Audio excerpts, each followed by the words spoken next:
Hey everyone, welcome back to my YouTube channel. My name's Meredith Phillips and let's talk about NaNoWriMo. Let's talk about NaNoWriMo. If you're new around here, welcome in. I hope you're getting excited for Preptober and NaNoWriMo events and excitement. I know I am. I've been debating for quite a while whether I want to do this or not, and we're gonna just talk about it because my plan is a little weird. It's a little different than in years past, but let's get into it. This is going to be the 8th year I've participated in NaNoWriMo, and I have won all the previous 7 years. I love this challenge. I think it's a lot of fun. I personally really enjoy it, and it works for my drafting style. That said, I've got a lot of other stuff going on, and I'm not quite sure how it's going to fit into the end of the year for me. Just a little recap again in case you're new or you haven't been following me for all that long. I want to kind of give you just a little bit of an overview of my general life and lifestyle, because obviously if you're, a stay-at-home mom to 7 children who are between the ages of 1 and 10, like, you've got a lot of work. That's a lot. And your life is going to look different than me. The time you have to set aside for writing is going to look a lot different than me. So let me just share where I'm coming from so that we can be comparing kind of apples to apples. I do work full-time, 40 hours a week, your typical desk job, Monday through Friday, 9 to 5 kind of deal. I do get to work from home, so I don't have to worry about a commute, which is kind of nice. I am married, but I do not have any children, so I don't have to, I'm not messing with homework or doing any of the running kids around to different activities. That's not part of my life. We do have 2 dogs, one of which is a little bit extra work than the other, and we do have 2 geriatric old rabbits, old house rabbits, who do need a little more attention than your normal house rabbit, but they don't take a huge amount of time. So yeah, I do have quite a lot of time for writing. Earlier this year in January, I started getting up at 5:30 in the morning instead of 6 to try to fit in a little bit more writing, and it's worked really well for me. I've been doing that basically all year. I wasn't planning to do it all year. I was gonna kind of do it for like a month and see how I thought it worked, and it worked really good. I love having that hour or so in the morning to just drink my coffee. It's still dark, nobody else is up yet in the house, and I can just kind of relax and ease into some writing. So I am planning to continue that through Preptober, November, and then probably into December, because my body is now just set to wake up at 5 o'clock or 5:30 in the morning.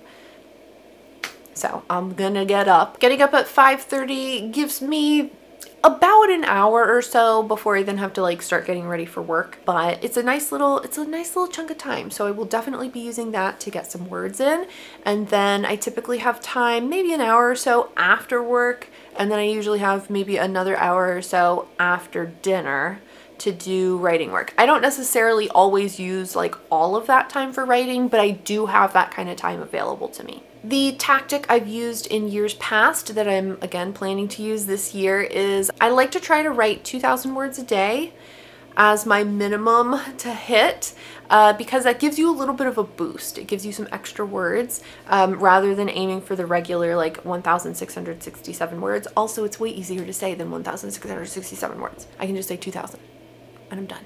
I do try to aim for 2,000 words a day to give myself a little bit extra, and then if there's a day where, like on Thanksgiving, or if I don't feel good or something like that, or I'm just having like a brain fog kind of day, I have words I've already written that will kind of cover any deficit I might have for one day in particular. I know a lot of people end up traveling later in the month, especially here in the States. We have Thanksgiving, which always just sort of squeezes its way in there toward the end of the month and messes things up. Why did they pick this month? Honestly, we're so close to the end of the year. It's holiday time. It's just like it's not a great month for this, but for us personally this year, we don't have any holiday plans yet. It'll probably just be me and my husband on Thanksgiving hanging out. So we're not traveling anywhere, so I don't have to worry about anything like that. I'll definitely be cooking some food though on Thanksgiving. So Thanksgiving for me is usually a day where I don't do any writing. I'm usually eating extra slices of pumpkin pie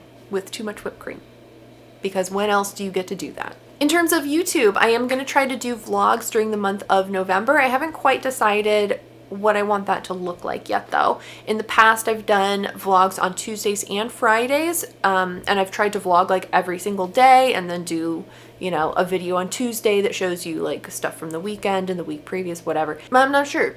I'm not sure. Vlogging takes extra effort, obviously, while you're doing it, but then you have to factor in like editing the videos and posting them and stuff, which can just add extra stress to the month. So I'm just going to kind of see how it goes. I definitely will post some amount of vlogs during the month of November. I'm just not quite sure at this point like what I'm gonna have myself do.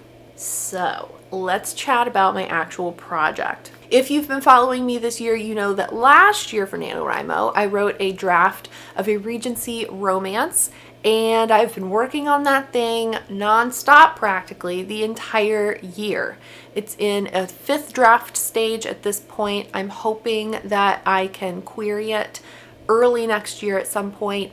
It's pretty close to being done. While I do want to participate in NaNoWriMo and do a brand new first draft for a brand new story, the project that I'm currently working on, the Regency romance, is my priority. I really want to query this thing early next year. So I'm not going to start drafting at the expense of pushing off this other project. I've recently sent in my first chapter to a professional editor, and I'm waiting to hear feedback from her on that.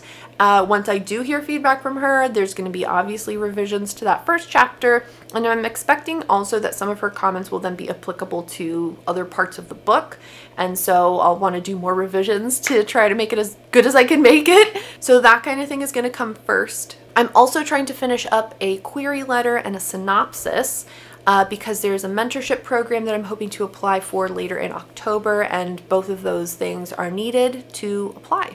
So I've got pretty good drafts of those. I'm just going in at this point and revising, tweaking, you know, just little fiddly bits, but they're not done yet. So I do need to finish those up sometime in the next couple weeks. Back in July, and part of August, I guess, into August, I had sent my current work in progress out to beta readers, and I got a ton of feedback. But while it was out with beta readers, I obviously wasn't working on it.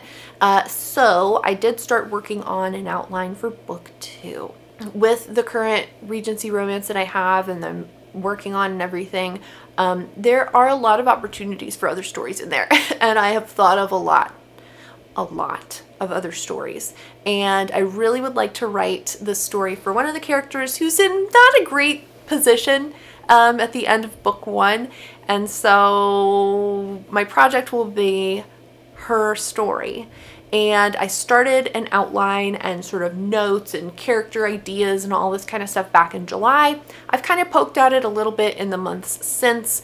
I would say I'm maybe like halfway done-ish with that. I don't know. But I do have a substantial amount of outlining kind of notes and character notes and all that kind of stuff already done. So when I'm not working on book 1, I'm going to be working on this outline for book 2 because I am a hardcore outliner. I started my journey as a writer as a pantser and discovered over many years that that is not for me.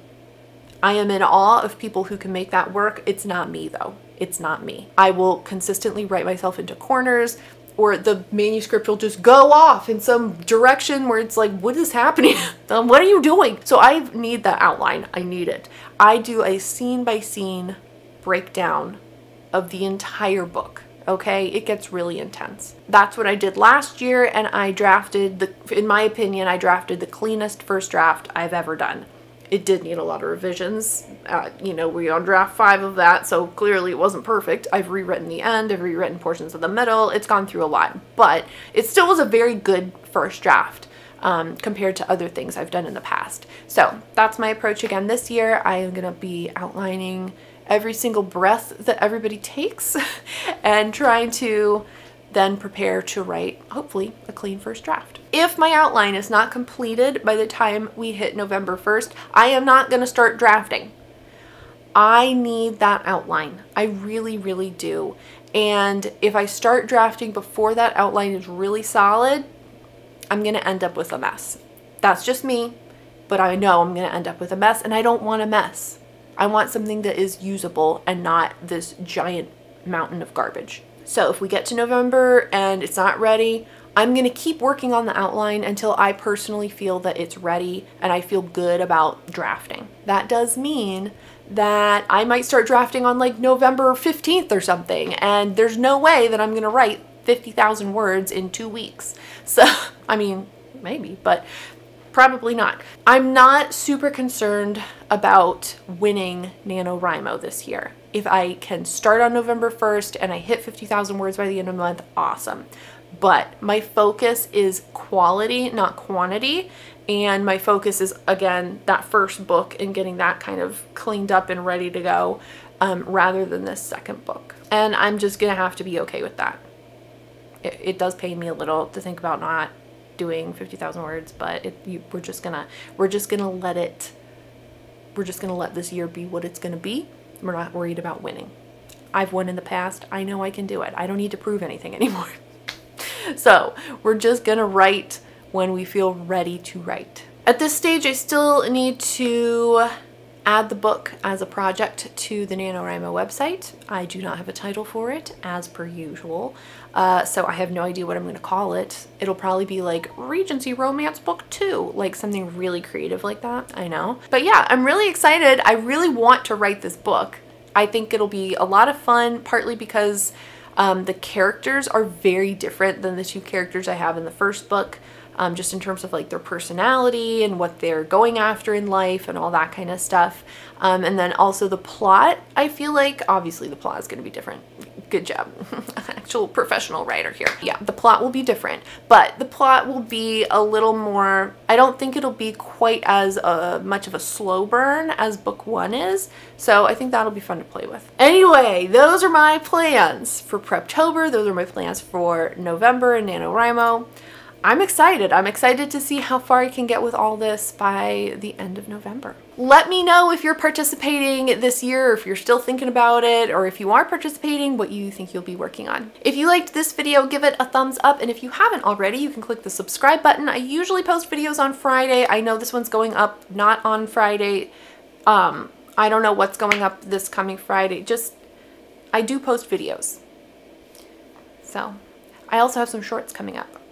Some shorts with some short tips for NaNoWriMo and Preptober. So you'll get to see those, I think, on Tuesdays. Anyway, I'm gonna stop talking and go do some work. Go do some work. Thank you so much for watching. I hope you have a great rest of your day, and I will see you next time. Bye.